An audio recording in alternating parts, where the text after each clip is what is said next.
Okay, so I want to take a moment just to kind of explain in a different way what exactly an undercoat is and how doing a deshed or um, getting rid of that impacted undercoat is actually benefiting the dog.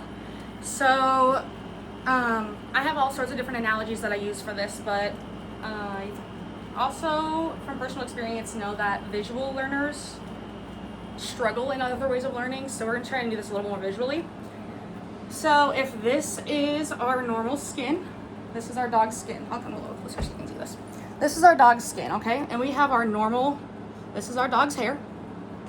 This is what we call primary hairs. Let me mark that.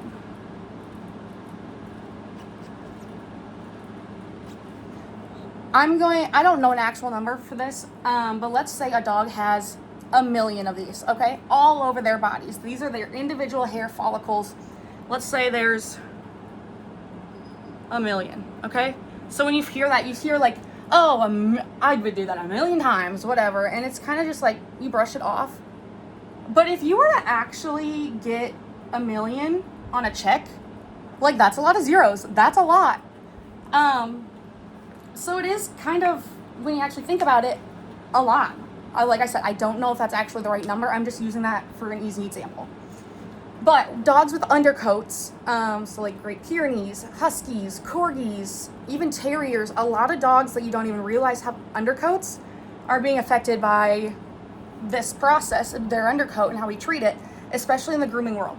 So in an undercoat, each of these primary hairs actually has, down by the skin, 1, 2, maybe even 3 other hairs that kind of support it. This is our undercoat.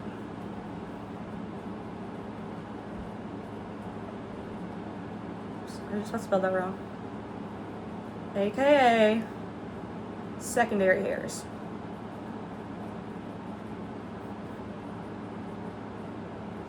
So what happens is these secondary hairs are actually growing or have a lifespan that is double the speed as their primary hair.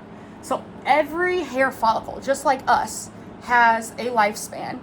It's a living organism, so it comes to life, it dies off, it has all of its nutrients, it needs its things to survive.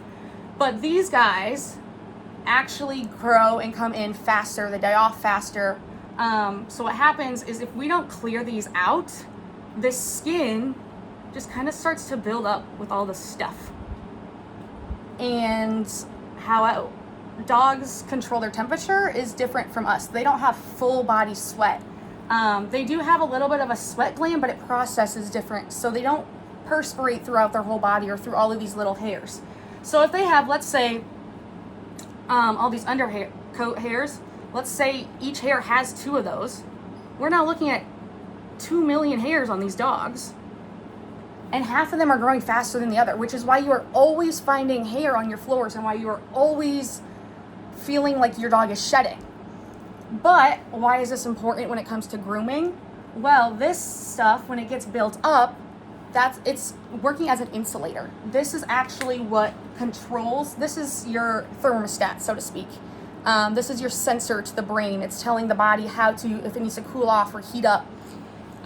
So our portable air conditioner here, as you can see, this red light is blinking. This is my filter light.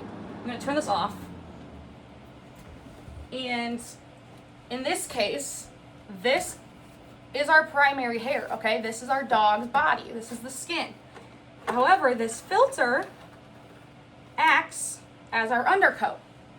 And when this gets full or impacted, the sensors inside of here aren't able to process how it should. It's not being able to regulate. It's not reading properly. So it needs to be cleared out. So this is, in this example, me clearing off this filter would be coming into a grooming shop and getting a good deshed treatment and a good blowout.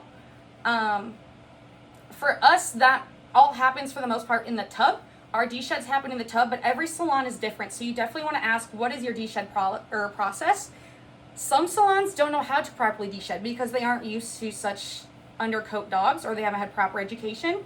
So it's good to know what their process is and if it's actually being done thoroughly. If they're just brushing and blowing, that's only going to get some of it out. So this would be equivalent to me using like my tub, my de-shed process in the tub, and then your blower, you probably can't see it, but a bunch of stuff just blew out. And then my hands, I'm obviously gonna be, we can say that's the brush, but I don't have like a toothbrush or something to actually get all the little things out. But every tool that you are using, and every little extra, let's say, sprinkle on the process is going to get more of that out. And you're going to be able to regulate your dog's temperature better. So it said 66 in here. It is 100% not 66 degrees in here because all of this was built up. And just like dogs, it keeps building up. Even when you pull it out, it's starting to build up again.